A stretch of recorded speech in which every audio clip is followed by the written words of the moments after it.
Welcome back. Well, the Bali conference isn't just about governments coming together to combat climate change. Many NGOs and non-profit organisations are taking part too, and they're encouraging individuals to do more. In countries in Europe and also across the United States, non-profit carbon credit programmes have sprung up. These allow users to give money to offset the carbon emissions they cause by doing such things such as driving or flying. But critics argue that because these programs are voluntary, they only achieve limited results. Poorer and less developed countries point out that their citizens are the worst hit by drought and floods and other effects of climate change. They say taking steps to fight it is beyond their budget. Well, the United States is the richest country in the world. It's also the only industrialized nation which hasn't signed the Kyoto Protocol. And this is what some people in its capital had to say about climate change. We were in Europe this summer and I was impressed with what the Dutch and the Germans are doing.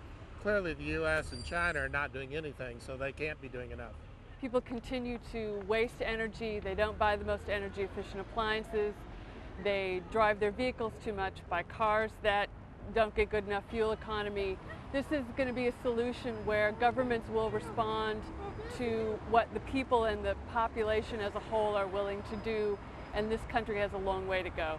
Well, I think the people in the later generations will be most affected by it. Right now, I mean, it's happening and we know it, but we don't actually, worry about it too much because it doesn't directly affect us right now. Well, joining us again are our guests at the conference in Bali. Chris Miller, he's director of Greenpeace Climate Campaign in the US. In Washington, D.C., Dr. John Topping, president of the Climate Institute. And in Berlin, Dietrich Brockhagen, managing director of Atmosphere. That's an environmental NGO based in Germany. Let's start with Dietrich Brockhagen there in Berlin. There was harsh criticism by the NGOs towards the US. What sort of message have they been trying to send out? Because you're from an NGO. Yes, the message was basically that it's a shame that Mr. Bush shies away from this vital conference and does not even show up or send his best staff there. So, the criticism in the first place is that the Bush administration got isolated and does not care at all for the whole process. And that's not affordable neither for mankind nor the climate. I wanted to bring in back Chris Miller in Bali, if I may. Chris, the former Vice President Al Gore is perhaps the most famous individual campaigning for climate awareness. How did the speech go down, do you think, and what did you make of it? I think it was received well here. The room was absolutely packed. They had to shut the doors 20 minutes before his speech began. And I think he was talking about this message of another America, the fact that there is growing support in the United States to solve this problem. I think it's an important message for the world to hear, and particularly for the delegates here to hear. As you know, Al Gore was here tonight. Senator John Kerry, who's been a champion on this issue in the United States Senate, was here earlier in the week. So I think it is quite helpful to have Al Gore, Senator Kerry, coming and talking about the changes that will take place in the United States. I think, sadly, it will take a change in administration, but I think when that happens, you will begin to see the United States re-engage on this issue. Chris, and that will not be a moment too soon. Okay, I wanted to stay with you for a second, Chris, because many of the underdeveloped countries say they just don't have the money to introduce programs like carbon credits and so on. I mean, what can the US do to help these countries? Well, the U.S. has been a real block on a couple of issues here. Funding for adaptation and funding for technology transfer. Both of these are an important part of bringing the developing world along in this process. It is crucially important that countries like China, India, and other developing countries not make the same kinds of mistakes that the United States and Europe made in its development path. And so the United States and other developed countries need to ensure that the clean and green technology that's going to fuel the 21st century and help us solve this problem is made available to developing countries so that they can develop on a path that's clean and sustainable. John Topping in Washington, can individual campaigners like Al Gore and John Kerry really make a difference in raising awareness about the issues of climate change? I think they've already succeeded in doing that. I mean, the public opinion polls in the U.S. show that the public is roughly on this issue very close to the situation in other countries around the world. There is no longer that kind of gap, and I think the a whole variety of movies and TV reports have helped. The sad thing, though, is one of the reasons this is happening is it's becoming obvious that the climate is changing and at a rapid pace. I think the news that's come out of the Arctic is a real wake-up call for us, and of course people are seeing this.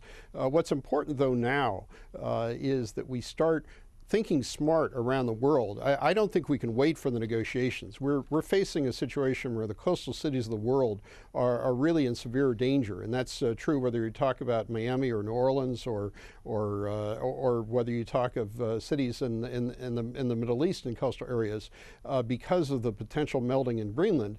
And we really need to go with innovative uses of energy so we get twice as much efficiency of all the fossil fuel we're burning, using it for heating and cooling as well as electricity. These things can start happening now. They don't even require the negotiations. Then we move in the next step to a serious kind of process. Okay. But there are things that can save us money that we're failing to do, and that is a real tragedy. All right, let's bring him back, Dietrich Brockhagen in Berlin. Dietrich, just how hard do you think countries are working to find new, clean sources of energy?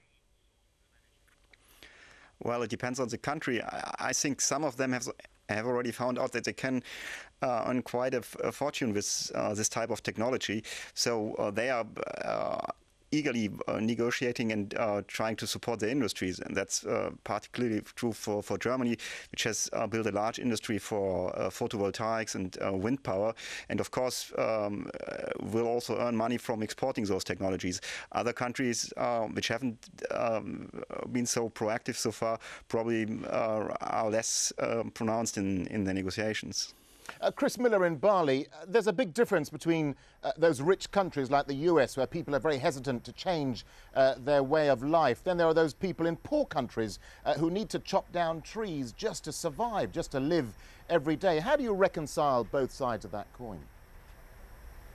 I think the way to reconcile it is to understand that until the United States steps up and begins to act on this issue, that the developed world is in a difficult place to attempt to encourage developing countries to solve this problem. I mean, these countries are desperately trying to move people at the lowest end of the economic scale up, and I think they're doing so in the cheapest way possible, and frankly, I can't blame them. I think until the United States steps up on this issue, I think it is impossible to engage developing countries on this. And if I can just quickly go back to the previous point around this sense of urgency, I think if you look at the year 2007, the IPCC's fourth assessment report that has laid to rest any idea that the science is not solid on this issue. If you look at the Nobel Peace Prize awarded to Al Gore, the sense of urgency coming into this conference has not been reflected by negotiators in the conference. And so I think that is a huge problem. John Topping, a final brief point from you, if you can. What sort of sacrifices are ordinary people, you and I, going to have to make to combat climate change? Briefly, please. Well, I'm not sure sacrifices. It's really thinking smart beforehand. An awful lot of things that we can do to address climate change are really ones of such as getting, let's say, sensors for our homes that will automatically turn lights off. There are compact fluorescent bulbs or LED bulbs that will actually save us money at the same time they're reducing emissions. So I think the biggest weapon in this whole fight against climate change is the human brain. And that's true whether we talk about mitigation or whether we talk about adaptation. We have to think smart. When we build new homes, when we build offices, really do this in the front end. And if we start doing this and we summon the technological imagination of the world, we can see the progress such as we've seen in the information revolution, where we've seen a million-fold drop in cost of transferring information technology from where it was in 1951 when UNIVAC came out. This is all possible in the clean energy area, and I think it's important that we do more than the negotiations. We have to engage the entire society, and that's what's hopeful in this country is that universities and corporations are starting to move, and eventually the government will follow. Okay, I need to get a quick final thought from Chris Miller there, who's at the Bali conference. Chris, what are ordinary people like you and I going to have to do what can we do to combat climate change?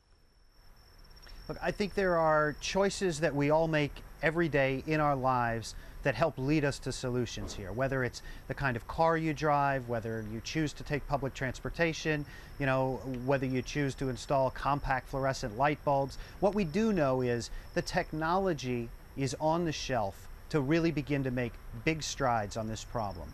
Through aggressive energy efficiency, through a significant increase in renewable energy, we can really begin to tackle this problem. So I don't think what we need to do is ask people to make drastic changes in their lifestyle, in their standard of living. We need to raise boats, not lower them. But I think what we need to do is encourage people to make the right choices. But then after they've made the right choices, it's crucially important that, particularly in America, we continue to pressure our elected leaders to solve this problem. Okay, Chris Miller, John Topping and Dietrich Brockhagen, thank you very much indeed for joining us.